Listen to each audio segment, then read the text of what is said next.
આજની આપણી રેસિપીમાં છે મમરાનો પુલાવ। એના માટે મેં એક બાઉલ પલાળેલા મમરા લીધેલા છે, એક નાની સમારેલી ડુંગળી, એક ટામેટું અને આદુ અને મરચાં કટ કરી લીધેલા છે। તો હવે આપણે પેનમાં તેલ ગરમ કરવા માટે મૂકીશું। એક પેન લઈ તેમાં 2 પાવડા જેટલું તેલ નાખવાનું।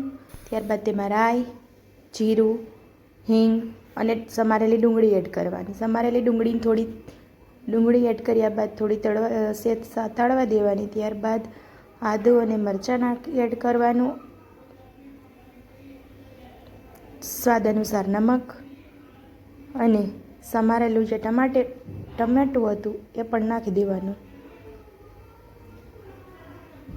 હવે થોડીવાર બધો જ મસાલો ચડવા દઈ એની અંદર બધા જ મસાલા એડ કરવાના।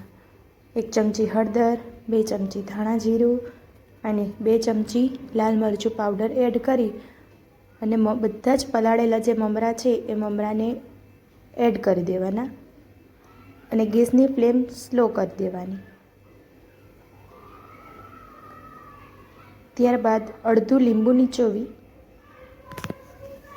અને બધા જ મિક્સચરને આપણે સારી રીતે ભેળવી દઈશું। તમે જોઈ શકો છો ખૂબ જ બટેટા પૌવા જેવો દેખાવ આવી રહ્યો છે।